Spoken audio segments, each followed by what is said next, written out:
Welcome to the Commercial Real Estate Show. Thanks for joining us to lead, learn, and laugh. I'm Michael Bull, your host to the world of commercial real estate. We do appreciate hearing from you. You're invited to connect, comment, post, share through Facebook, LinkedIn, Google, YouTube, and Twitter. Whew, got all that out fast, didn't I? You can find our connections at the show website, commercialrealestateshow.com. Well, today our show is called Sustainability for Health and Profit. We have some surprising information to share with you for healthy living while increasing profits, which is obviously an incredible combination. Please welcome my first guest, Bill Abali, Program Manager, EarthCraft Light Commercial with Southface. Southface promotes sustainable homes, workplaces, and communities through education, research, advocacy, and technical assistance. Bill, welcome to the Commercial Real Estate Show. Thank you. Thank you for inviting me. Well, thank you. And Bill, to get us started, the sustainable certification programs can be very important for commercial buildings to attract tenants and obviously save cost. Can you tell us a little bit about some of the various programs? Well, there are a lot out there. They've been growing ever since LEED started back in the late 90s. LEED is one of the largest and most globally recognized programs. Green Globes is another one that's starting to come up. You hear more about that as a dual certification program that people can use. EarthCraft is the one that we promote and we manage and everything. So in all of those, they basically are a menu of ideas, concepts, what do you want to call them, and then they put them into categories like site, energy, water, and some other categories, and then you pick from points within those categories, and the points that you get is the certification level that you get at the end. So, you know, trying to achieve something that you can show up to everyone, look what I've done. Right. And LEED is typically the gold standard, is it? It's the most recognized. It has been taking, you know, some criticism from some certain people, but you know, there's reasons for all of that. But all in all, it's getting people to build better buildings and is very valuable in my mind. Right. Well, some of the guests I've had on the show that are industry participants, landlords and tenants and investors, have said that some of the companies and some of their clients, they like the efficiency and the cost savings of going green, but they haven't wanted to participate in the extra cost of the certifications. What do you see in your practice? Well, yes, there are extra costs, and to put that on top of the budgets that's already there, if it's being brought in later, then it seems much more apparent. But if it's started early enough, then you get the maximum cost savings. If the things are introduced before you start doing the first pricings, then you're going to really get some of the real benefit out of it. If it gets started later, obviously you're going to pay more because it's now being added in where it wasn't before. But certification does two things. One is it gives you an opportunity to market what you've done, the good work you've done.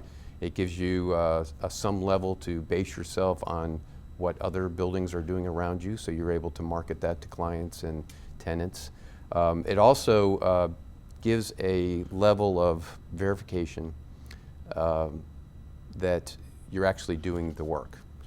If you weren't getting certified and you weren't, you know, in some systems you put in a paperwork and it gets checked and everything's. Others, like ours, the EarthCraft program, we actually go out and verify that it's being done. But in all those instances, you're certifying that you're doing what you're supposed to be doing to get these savings. And you know, some of the critics have said that, you know, energy isn't getting where it should be. You know, it's not performing to that level. And you know, a lot of it has to do with occupancy. And you know, we can talk about that a little bit more. But you know, occupancy has a lot to do with how they perform. But certification is going to get you a lot through that, even though it might cost a little bit of money. And you've been doing this for a while, obviously. So the buildings, the tenants that were interested and willing to pay for these certifications, Did that wane a little bit in the recession, and has that come back a little more, or is it kind of stable? I mean, what are they telling us? I would say it's done better. In most of the systems during the recession, people were trying to scale back. They were trying to figure out how they could make that or save that extra dollar on their construction. So a lot of buildings that were being renovated, they were trying to put some of these strategies forward so that they could realize those savings not in just the construction, but also the longevity of the property. So I would say this sustainable development has been doing well through the recession, and as new buildings are coming online as we come out, as we're slowly coming out, I think a lot of the chatter of if it's worth it or not is going to be, it's not going to matter. It's something that people will do because there is value to it. Yeah, it seems very valuable. We look at the payback time frame and the attraction of the tenants, and just the cost savings alone. It seems like the building of the future is not going to be very competitive if it doesn't have some of these certifications. And tell us a little bit more about the EarthCraft Light Commercial Program. How does that compare to the other programs? Well, EarthCraft it's a program that we developed with the Greater Atlanta Home Builders Association. And it's basically taking a lot of the concepts, like I said, the certifications are all quite similar, but what we've done is we've regionalized it, so it's in the Southeast, so it includes about 12 states or so, and then that certification is specific to that region. Our region is hot and humid, so it's, the strategies are to try to combat that. We're less expensive than some of the other programs. Since it is a little more regional, we can focus on that. We do our own verification, so you're not sending paperwork to an unknown box and somewhere and someone's saying, okay, it looks good. We're actually going out to the site. We're checking to make sure that the air conditioner that you said was going to be put in there is being put in there. It is for light commercial, so that's defined as 25,000 square feet or less. 89% of the buildings permits that are being pulled today fall within that 25,000 square feet or less. The other 11% is the big buildings, the convention centers, and that takes up a lot of square footage and is more, but there are a lot more buildings being built at this size. And then the final thing is we actually do testing. We'll go out and blow our door. It's a program where you pressurize the building and you actually see where the leaks are and see where the problems are in the envelope, which is very important to seal up. That's interesting. So is EarthCraft Light Commercial certification less expensive than LEED or some of the others? We actually had a comparison of a LEED build. We did a LEED building and a EarthCraft in the same building, and we were half to 2/3 less than what the LEED certification is. There are some built-in costs for we don't require commissioning, which LEED does in its in its requirements. We believe we're kind of giving a little bit of the commissioning. The smaller buildings are a little less complicated. LEED does focus on bigger buildings, and some of that cost is absorbed into those buildings. So smaller buildings, less complicated, we're able to keep an eye on the systems, and they're not so complicated that we can't make sure they're working together. Okay. If you will, tell us a little bit more about Southface and what are some of the resources and tools for our listeners that they might enjoy at Southface?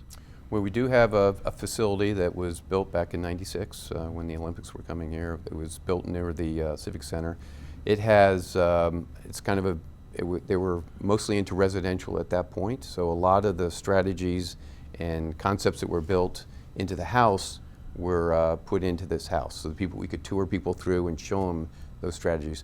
Most of those strategies, since '96, have become mainstream, so they're pretty common with everything. We've recently, in 2006, built a eco office, so now it's an office-like building, and we put a lot of strategies that a small commercial building might put into there. So we tour people around and show what is available there. As well as we have a lot of training. We have another facility that does training solely, and we have lots of conferences. We have Green Prints, which is coming up soon, that focuses on some of these strategies, some of these new technologies that are coming out, as well as trends and things like that. So. Okay. Well, we're going to have to end this segment here in a minute. Can you give us a quick tip for our listeners before you go? Well, I will say that a lot of these things that come out, you get what you pay for. When you do a certification program, you're getting something that you get to verify what you're doing. The other thing would be you don't know how it performs unless you kind of give some tests. Right. Okay. Well, Bill, thanks for joining us today. We appreciate it. Thank you. Thank you very much. For more from Bill and Southface, visit southface.org. After a quick break, more on sustainability for health and profit. I'm Michael Bull. This is the Commercial Real Estate Show. We'll be right back. The Commercial Real Estate Show is brought to you by Florida International University, EarthCraft, and Bull Realty Commercial Brokerage, a great place to do business. For more information on these companies or to access additional podcasts, videos, or blogs, visit commercialrealestateshow.com.